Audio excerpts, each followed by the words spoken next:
Mangwana ni mwalelepo, vukenjani, klekwas, vanave, Africa. Welcome to Africa Good Morning, your trusted Pan-African current affairs show, which is coming to you on DSTV channel 285, GoTV channel 25, 1up2.com, and of course, Network Media Hub on YouTube. Now, today's show is packed with powerful stories shaping our continent, from Gabon's coup leader winning Saturday's presidential election with 90.35% of votes cast, to Tanzania's opposition party being barred from elections. We track Letsile Tebogo's blazing return on the track, celebrate a major medical breakthrough in Zambia, amongst other stories from Zambia delivered by our correspondent Mike Situla, and we spotlight Namibia's green energy leap. All this plus your latest sports, entertainment, and economic updates from across Africa. Stay with us. My name is Ashwin Berry. Top stories shortly.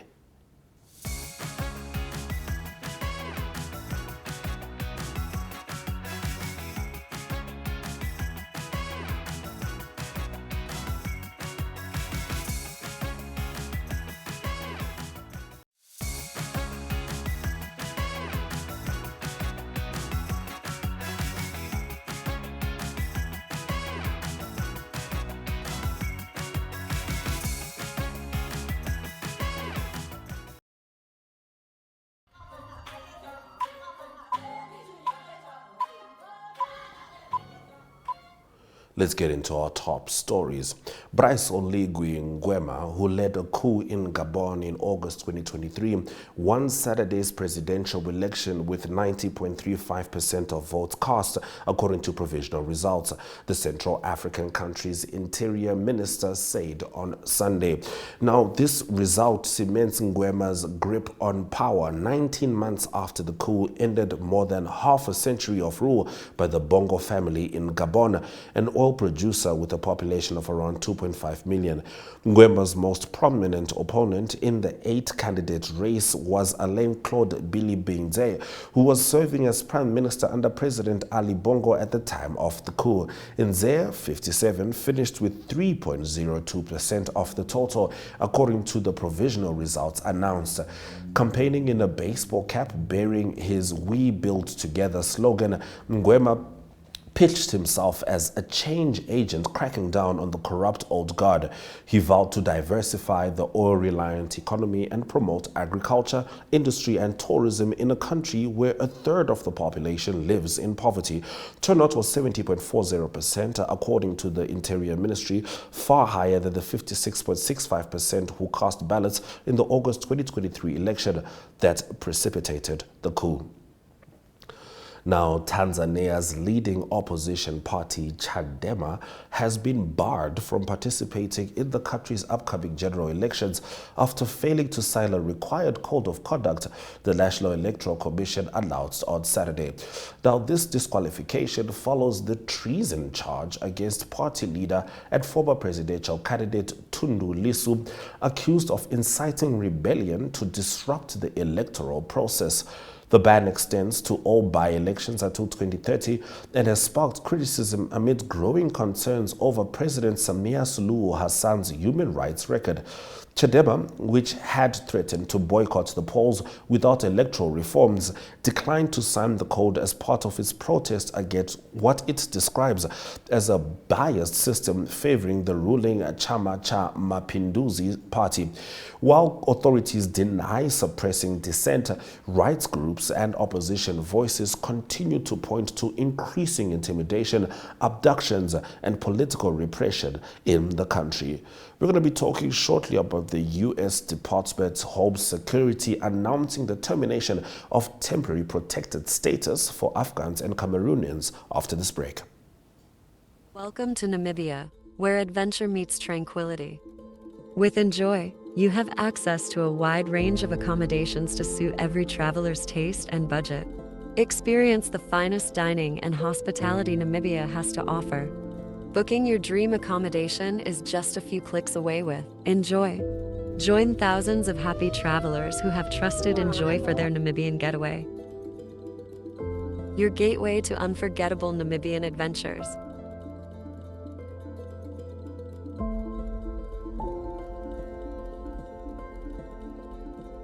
Visit us today at enjoy.my.na.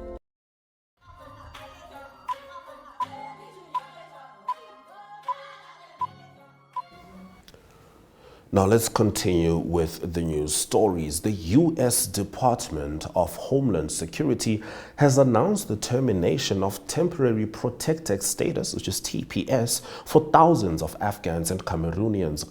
Homeland Security Secretary Christine Noem determined that conditions in both countries no longer justify the humanitarian protections. As a result, approximately 14,600 Afghans will lose their status in May, while around 7,900 Cameroonians will be affected in June. TPS is a U.S. immigration policy that shields individuals from deportation and provides work permits when their home countries face conflict or disasters. Noem's decision follows internal reviews and consultations with other government agencies. The move is part of broader immigration rollbacks under the Trump administration, which also recently revoked protections for over 500,000 migrants from Cuba, Haiti, Nicaragua, and Venezuela, many of whom had entered under a Biden-era sponsorship program. Human rights concerns have intensified as some recipients, like Afghan journalist Shukriya, now face imminent deportation despite pending asylum claims. Critics warn the policy shift threatens vulnerable individuals who fled life-threatening conditions. Trump's administration has also taken action against international students and pro-Palestinian protesters, with visa revocations and deportations sparking legal battles and raising alarms over free speech and civil liberties. We end our top stories with some positive news. Botswana sprint sensation Letsile Teboho electrified a packed Gaborone Stadium on Saturday, April 12th, with a dominant performance in the men's 200 meters at the FNB Golden Grand Prix. After missing the 2024 edition, Teboho stormed back with a winning time of 20.23 seconds, thrilling thousands of home fans. "This is our catch-up season, but I'm on the podium now," said Teboho, who is gearing up for the 2025 World Championships, which will be hosted in Botswana with the support of the government and incredible people here. We're prepared for 2025. Now, in the women's 100 meters, 17-year-old South African Hannah Hope Vermaak claimed victory with a time of 11.44 seconds, narrowly edging out Viwe Jinkwi. Meanwhile, Egypt's Basant Hemida stunned the crowd with a new 400-meter record of 50.77 seconds in a surprise event switch. South African sprint veteran Akani Simbine also impressed, winning the men's 100 meters and defeating Kenya's Ferdinand Omanyala. This result comes after years of preparation and sacrifice, said Simbine. "I'm proud to return as a world champion." The FNB Golden Prix, held just months ahead of the World Championships, provided a platform for African athletes to showcase their form and strengthen their positions on the global stage. Let's have a look at Teboho's race. Okay, it seems like it's unavailable to us at the moment. No worries at all. After the break, we're going to be talking to Mike Sichula as he brings us the news stories from Zambia.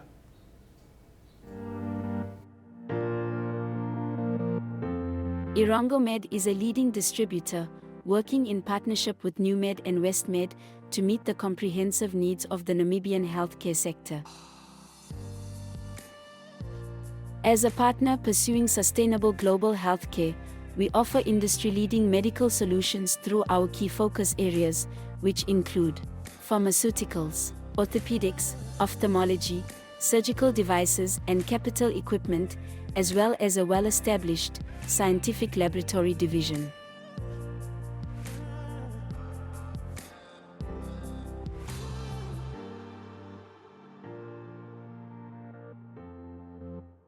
In healthcare, Irango Med is committed to making a difference. What about you?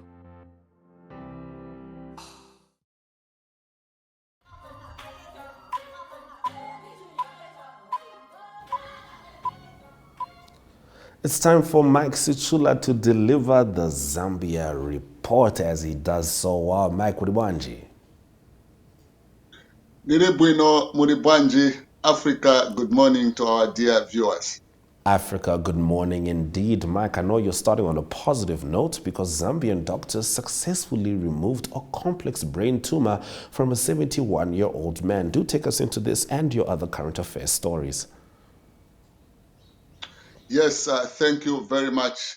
Indeed, the surgery was performed by doctors at the Levi Mwanawasa Teaching Hospitals on an elderly man aged 71 from northern part of Zambia in Kasama, to be specific. He was presented with a huge brain tumor weighing about 200 grams, which was located on very important and dangerous structures of his brain. So with an increase in advanced technology, Zambian doctors have been able to increase competent personnel and increased healthcare coverage. So this brain tumor, among other complicated diseases of the central nervous systems, have increasingly become a major problem in Zambia. And doctors have been working very hard to ensure that these patients are treated locally so that the government saves money. So this tumor had caused weakness on the patient's right rims. So you would experience headaches and seizures with loss of consciousness.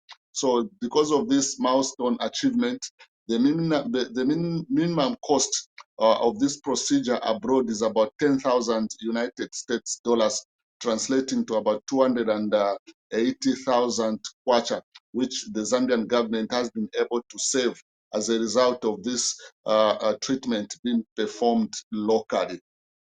Then moving on to my second story, President Hakainde Hichilema last week toured hostels for students at higher learning institutions. So he went to the Lijwe campus, University of Zambia, Palavana University, and Chalimbana universities. So at all these universities, the president made the directive that construction works for these projects should be expedited so that students can have a nice and good accommodation. So he says the hostels should be completed as soon as possible so as to decongest the existing hostels.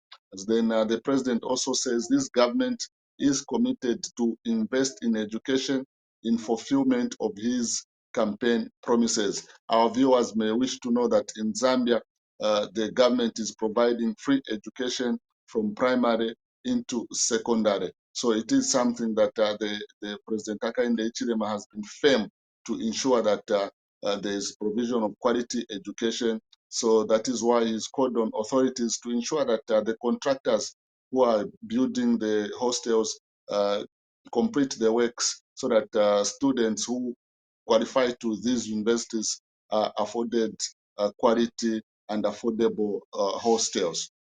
Then lastly, in my current affairs story, the Zambian government is in two arms against former President Edgar Lungu. So this time around, it concerns his health.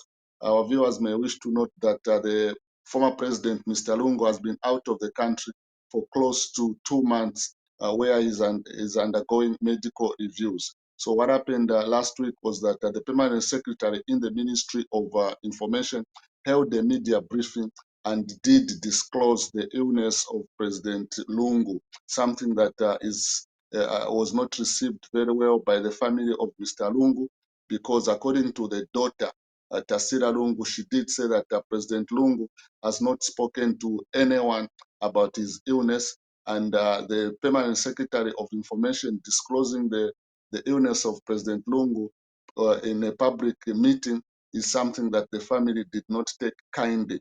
Then the twist to this was that the Minister of Information did disown the permanent secretary to say what he said it in his own personal capacity. But what the minister did not clarify on was the government was going to apologize to the office of the 60th president, considering that the permanent secretary who disclosed the illness of Mr. Lungu to the public did so in his personal capacity. So we are yet to see what will happen going forward.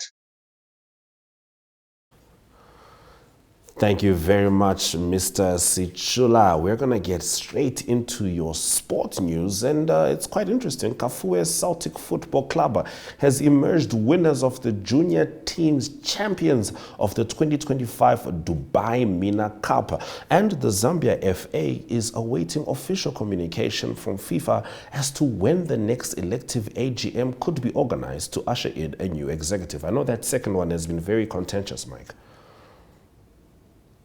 Yes. So what happened is that the Kafue Celtic is one of the academies in Zambia here, and they were invited to take part in a youth competition in Dubai, and there were about 13 other teams from different countries that were invited. So the under 15s and under 16s of the under 14s of the Kafue Celtic did manage to win the titles. So the under 14 came out victorious, as well as the under 16 came out victorious. So this is good for youth football in Zambia, considering that the likes of Passon Daka that we speak about came through. He was one of the academy players at Kafue Celtic. So this is something that is good for Zambian football, because it promises that the future is not only bright, but the future is going to be interesting for Zambian football. So them winning, it is something that local football analysts are saying, yeah, it is putting Zambia on the world map, and also people that are interested in youth football are going to look at Zambia to say we can get great players who have been mentored by the highest coaches in Zambia. Then also Kafue Celtic has on their books former European player in Frederick Kanute, who usually comes to offer technical services to the team. Then lastly, in my sports story, the aborted 29th April first elective AGM is still in limbo, as the football governing body FIFA has not yet communicated to the Zambian FA as to when the next AGM should be held. So what was interesting was that last week, the Minister of Sports, Mr. Elvis Nkandu, hinted that the AGM would be held not later than 8th May 2025. A statement that the Football Association Secretary General, Mr. Ruben Kamanga, refuted, saying that they have not received correspondence from FIFA as to when the AGM was going to be held. So those pictures we are seeing, that is the current FA president, Mr. Andrew Kamanga, and the previous picture was showing one of the aspiring candidates, Mr. Keith Mwemba, who is challenging Mr. Andrew Kamanga for the position of first president. Right, Mr. Sichula, beauty is on the horizon as the finals of the 2025 Miss Universe Zambia are scheduled for April 20th. Yes, so you may wish to know that the preliminaries have been going on for the last couple of days, and the contestants drawn from across Zambia have been showcasing their skills and also performing different tasks that have been given to them by the organizers. So the judges are hoping that this 20th is going to be the climax of the event, to choose who is going to be the best of all those that have been coming. So again, last week the moderators did meet the vice president to just showcase how they are going to.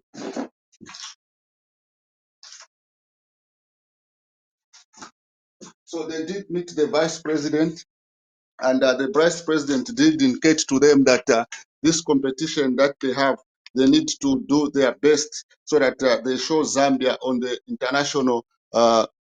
on the international stage. So one of the incidences that happened is that one of the people's favorites, that's her in the picture, she was disqualified by the organizers because some of the ladies complained that she was not a team member, and this her disqualification created a lot of controversy on social media, because according to them, she was one of the better candidates who are supposed to be in the finals and not eliminated before the finals. So in the picture there, that is Alice Musukwa, who is the lead person for the Miss Universe Zambia. She is a former model, and she has spoken to it that they are looking for someone who is going to be a good candidate so that she can represent Zambia in Thailand for the for the Miss World Universe title. All right, thank you very much, Mr. Sichula. You know I'm married to a Zambian woman, and in fact, my mother-in-law is a former Miss Zambia, so I'll definitely be watching that pageant, so to speak. Thank you very much, Mike, for bringing us the stories from Zambia. Thank you very much. It's good to hear that your interest in Zambia has been solidified by you marrying from Zambia, and we truly are grateful for that because we know that support is coming from all fronts. Thank you very much.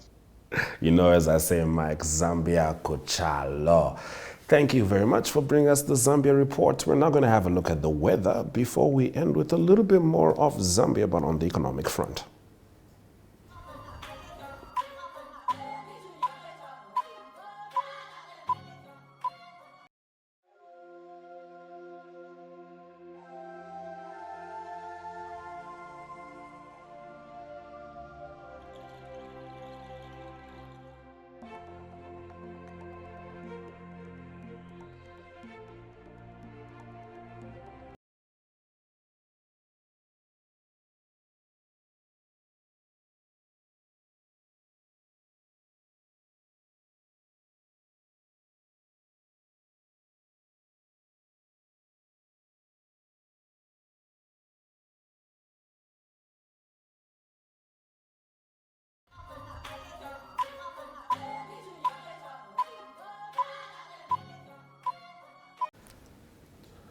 Zambia will resume construction this month on the long-delayed Zambia-Tanzania Interconnector Project, a $320 million initiative aimed at linking the two countries' power grids to help form one of the world's largest energy markets, with completion expected in 2028, according to World Bank country manager Akim Foch.